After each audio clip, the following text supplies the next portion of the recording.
2026 crash destroyed $60 trillion in global wealth. Unemployment hit 11% of GDP, contracted 6.5%. These are the numbers everyone remembers. The macroeconomic catastrophe, the financial system collapse, the political upheaval. But the crash didn't just destroy wealth and jobs. It fundamentally altered how people live day to day. The small routines, the basic assumptions, the ordinary activities that constitute normal life. By 2030, everyday existence looked nothing like 2025, not just economically, but practically, socially, psychologically. Walk through a typical day in 2025 versus 2030, and you see different worlds. Different morning routines, different commutes, different work, different shopping, different evenings, different relationships, different expectations, different everything. This isn't about GDP statistics or unemployment rates. This is about the texture of daily life. The mundane details that change so completely that 2030 feels like different civilization from 2025. The reshaping wasn't temporary adjustment to crisis. It was permanent transformation of how life is lived. Let me show you exactly how everyday life changed. The morning routines, the work patterns, the consumption habits, the social interactions, the family structures, the mental frameworks, and why none of this is reverting to pre-crash normal. Part 1. The morning routine from optimized to survival 2025. Morning. Alarm at 6:30 a.m. Check phone, news, emails, social media. Shower.coffee from $200 espresso machine. Breakfast. Avocado toast or protein smoothie. Get dressed in work clothes purchased from Nordstrom. Check Uber app for commute price. Leave by 7:45 for 8:30 office arrival. Stop at Starbucks for $5.50 latte. This routine reflected abundance, small luxuries. Optimization, the ability to purchase convenience. Time management focused on career productivity. 2030 morning. Alarm at 5:45 a.m., earlier to avoid peak electricity rates. No phone scrolling. Conserve battery for workday. Quick shower. Water bills up 40%, conscious of usage. Coffee from $30 Mr. Coffee. Espresso machine sold during cash crunch. Breakfast. Oatmeal with bananas, bought in bulk at Costco. Dressed in clothes from 2024-2025. Nothing new purchased in 3 years. No Uber. Take bus to save 8 day. No Starbucks. Bring thermos of home coffee. Arrive at 8:30, having saved $13 versus 2025 routine. The transformation, from optimized luxury to conscious scarcity, every decision filtered through cost, small indulgences eliminated. Time spent on saving money, not maximizing career productivity. The morning routine 2030 includes activities that didn't exist in 2025. Checking utility usage dashboard to track electricity and water consumption. Planning which meals can be eaten from pantry versus requiring grocery trip. Reviewing gig economy apps to see if there are available shifts worth picking up. Checking local Buy Nothing Facebook group for free items needed. These aren't poverty behaviors. This is middle-class life in 2030. Household earning $68,000, higher than median, but consciousness of resource consumption pervades everything. The psychological shift. 2025 mornings were about getting ready for day of value creation and career advancement. 2030 mornings are about minimizing resource depletion and maximizing value capture. Part 2, the workday, from office to everywhere and nowhere. 2025. Workday, arrive at office at 8:30. Open floor plan with 60 colleagues. Morning stand-up meeting, work at desk until 12:30. Lunch with coworkers at nearby restaurant, $15 salad and sandwich. Afternoon meetings, coffee break in office kitchen. Leave at 5:30, maybe happy hour with colleagues. Work was place you went. Identity tied to company and role. Social interaction with colleagues. Physical separation from home. Clear boundaries. 2030 workday for those with jobs. Log into laptop at home at 8:30. Zoom stand-up. Cameras off and off to save bandwidth. Work alone in bedroom, living room, or kitchen table. Lunch at home, leftovers or peanut butter sandwich cost $2.50. More solo work, maybe one afternoon Zoom meeting. Log off at 5:30. No commute, no colleagues, no separation. For the 31% of workers still fully remote in 2030, work happens everywhere and nowhere. The bedroom is office, kitchen table is conference room, living room couch is break room. There's no going to work. Work bleeds into all space. The isolation is profound. Days can pass without face-to-face human interaction beyond household members.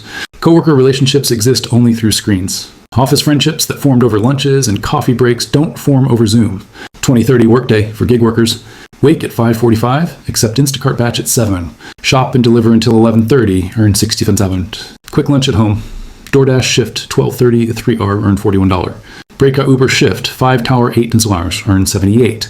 Total, 186 in gross. $142 after expenses and taxes. For the 30% of workers now in gig economy, work is constant movement. Different customers, different tasks, no colleagues at all. Optimization is getting maximum dollars per hour.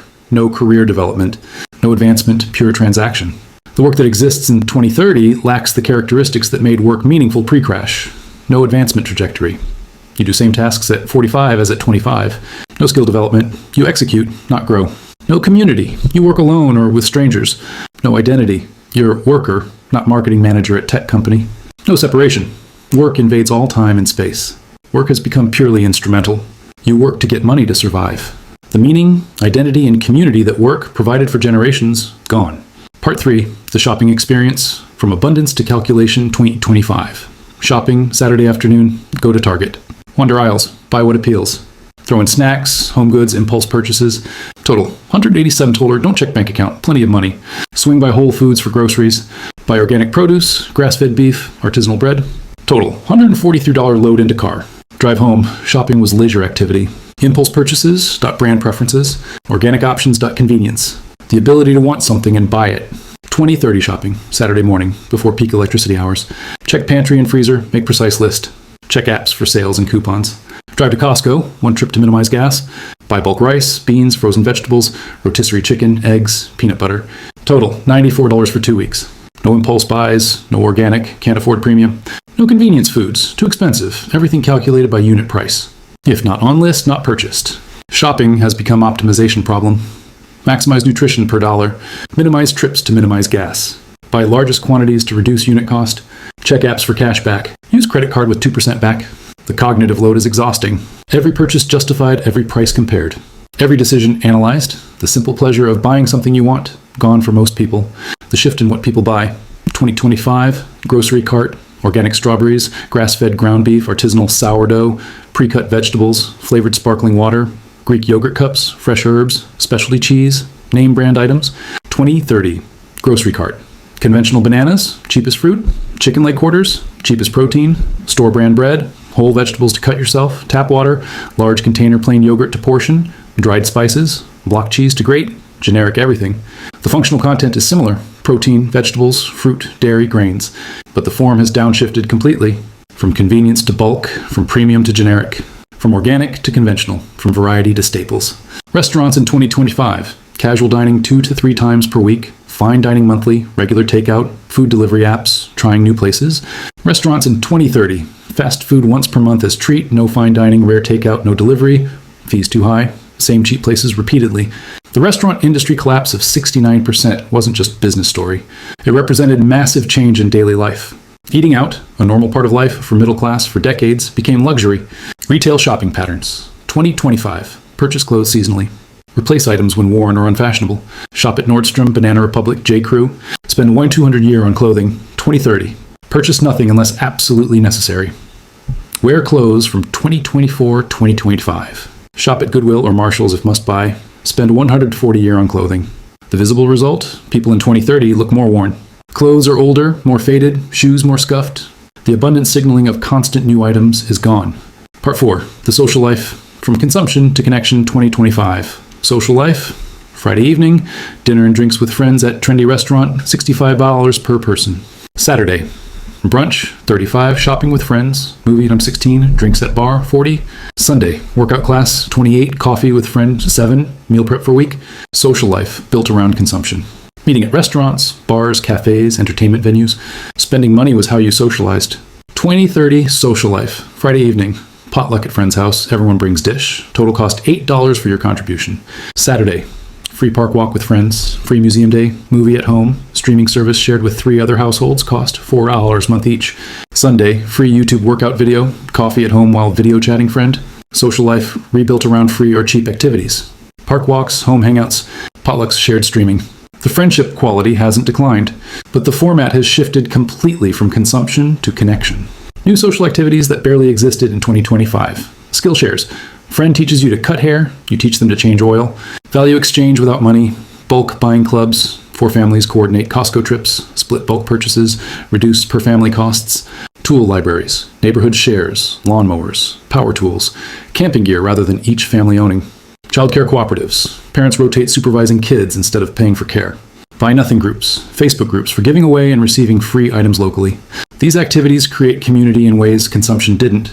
Working together to reduce costs creates bonds. The scarcity paradoxically produces stronger connections than abundance did. But social life has constricted in other ways. Long-distance friendships have withered. Without budget for plane tickets, friends in other cities drift away. The geographic mobility that used to maintain far-flung networks is gone. Extended family connections have intensified, moving closer to parents or siblings, multi-generational households, family providing childcare, elder care, financial support. The nuclear family isolated in suburbs, characteristic of post-war prosperity, is reverting to extended family interdependence. Dating has transformed. 2025, dating, dinner at nice restaurant, 90, drinks afterward, 50, maybe show or concert, 80, 3 dates to spend $600, 2030, dating, coffee at cheap cafe, $8, walk in park, free, cooking dinner together at home, 25, 3 dates to spend 75. This shift selects for different people. 2025, dating rewarded those who could display resources. 2030, dating rewards creativity and personal connection. Whether this is better or worse is subjective, but it's definitely different. Part 5, the family structure. From nuclear to extended, 2025. Family, nuclear family, 2 parents, 2 kids. Live 200 miles from extended family. See grandparents quarterly. Parents handle all childcare through combination of daycare and parental work schedules. Each generation financially independent. 2030. Family, multi-generational household, grandparents, parents, kids, maybe adult sibling, all under one roof. Grandparents provide childcare. Adult children provide elder care. Pool resources for housing, food, utilities. The return to extended family living is one of the most significant everyday life changes. In 2025, 12% of Americans lived in multi-generational households. By 2030, 27%. This isn't cultural choice, it's economic necessity. The practicalities: housing cost for nuclear family, $2,400 a month, rent or mortgage. Housing cost split among 3 generations in one home, $800 a month per generation. Savings: what, $600 a month? Childcare cost for nuclear family, $2,000 a month. Childcare cost with grandparent care, $0 savings, $2,000 a month. Elder care cost for aging parents alone, $4,500 a month for assisted living. Elder care cost with adult children providing care, $0. Savings, $4,500 a month. Total monthly savings for multi-generational living, $8,100. This isn't marginal. This is difference between solvency and financial crisis for many families. But multi-generational living reshapes daily existence completely. Privacy disappears. Bedroom is only private space. Different generations have different schedules, preferences, habits. Conflict increases, autonomy decreases. Child rearing becomes collective. Grandparents influence parenting decisions. Different values clash, but children have more adult attention and supervision. Elder care becomes daily responsibility. Adult children manage medical appointments, medications, decline. Emotionally and physically taxing, but elderly maintain family connection instead of institutionalization. Decision-making becomes group process. Purchasing decisions, vacation decisions, household decisions all require negotiation among multiple adults. The nuclear family ideal of post-war America, independent household, self-sufficient, autonomous, has collapsed for a large portion of population. The new normal looks more like pre-industrial family structures. Part 6, the mental landscape. From optimism to caution. Beyond the tangible changes in routines and structures, the psychological transformation may be most profound. The mental frameworks people use to interpret life have shifted. 2025 mindset, optimism about future, expectation of progress, belief in upward mobility, planning for retirement, investing for long term, taking calculated risks, viewing setbacks as temporary. 2030 mindset, caution about future, expectation of stagnation or decline, skepticism about mobility, uncertainty about retirement, hoarding for emergencies, avoiding risks, viewing current state as potentially best it will be. This shift shows up in daily decisions. Job decisions, 2025. Take new job with higher salary and more responsibility but less security. Risk for reward.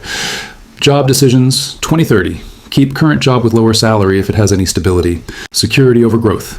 Financial decisions, 2025. Invest in 401k, max out contributions, trust in long-term returns. Financial decisions, 2030. Minimize 401k to get employer match only.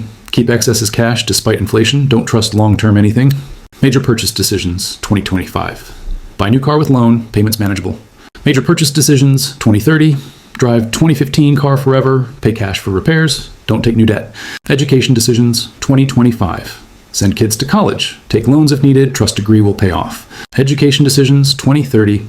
Consider trade schools, community college, weigh debt burden carefully, no automatic assumption college is worth it. The mental shift from growth mindset to survival mindset affects everything.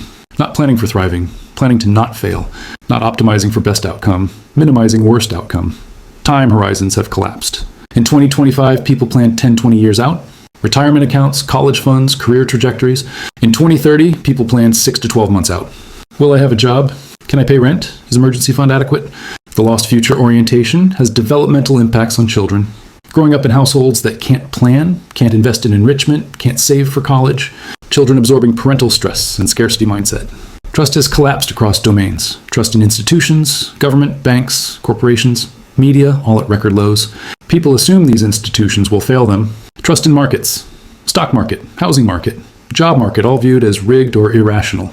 People assume markets will destroy wealth. Trust in credentials. College degrees, professional certifications, no longer trusted to deliver promised outcomes. Trust in planning, long-term planning viewed as futile when crises destroy plans. This low-trust mindset creates self-fulfilling prophecies.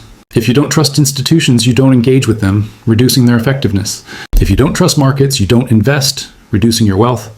If you don't plan, you don't achieve long-term goals.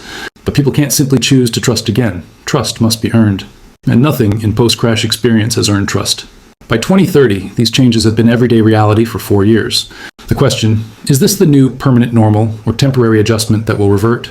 Evidence suggests permanence, structural economic changes.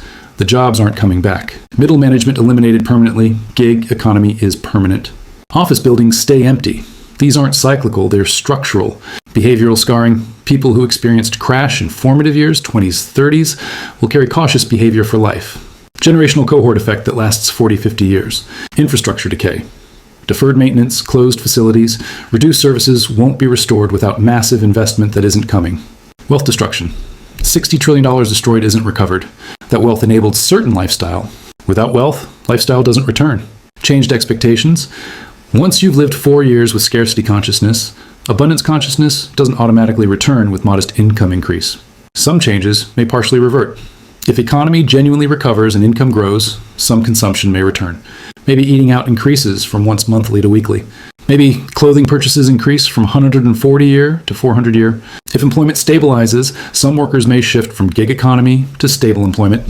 Maybe gig workforce declines from 30% to 22%.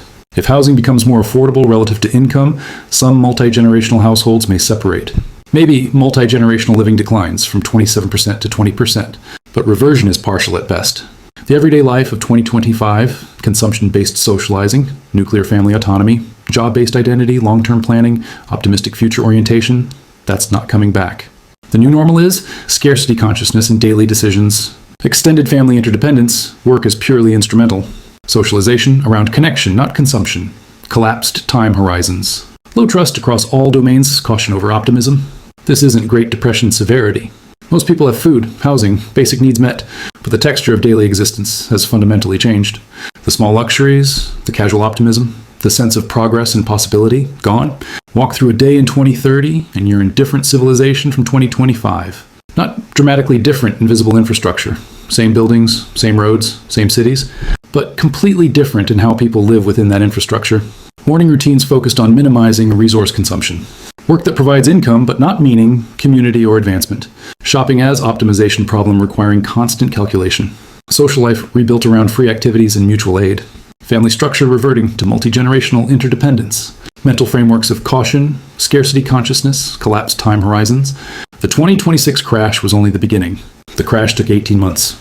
The reshaping of daily life continues 5 years later and will continue for decades. Economic statistics will eventually show recovery. GDP will grow again, unemployment will decline. But the GDP growth won't restore the everyday life of 2026 because that life depended on assumptions that have been permanently shattered. The assumption that the future will be better than the present. The assumption that hard work leads to advancement. The assumption that planning long-term makes sense. The assumption that institutions are reliable. The assumption of abundance. These assumptions formed foundation of post-war American life. They made certain patterns of daily existence seem natural and universal. When the assumptions broke, those patterns broke too. What's emerging is different civilization with different assumptions. The future probably won't be better. Protect what you have. Hard work provides survival. Advancement is luck. Long-term planning is futile. Optimize for immediate survival. Institutions will fail you. Rely on family and community. Scarcity is reality. Act accordingly.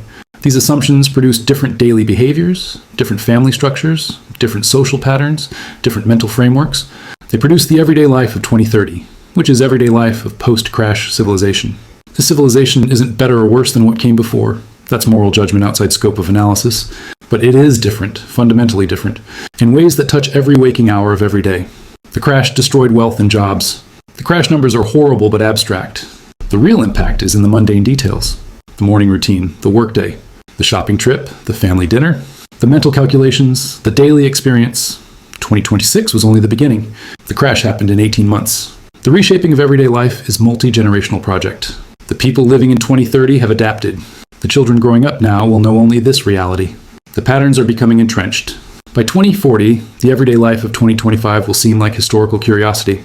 People will read about nuclear families in suburban homes, office workers commuting downtown, casual restaurant dining, optimistic long-term planning, and it will seem as foreign as 1950s life seems to us. Because 2026 didn't just start a crisis. It started a transformation from one civilization to another, from abundance to scarcity, from optimism to caution, from nuclear to extended, from consumption to calculation, from future-oriented to survival-focused. The transformation is incomplete, but it's irreversible. The everyday life of 2025 is gone. The everyday life of 2030 is the new foundation on which the future will be built. And that future looks nothing like the past.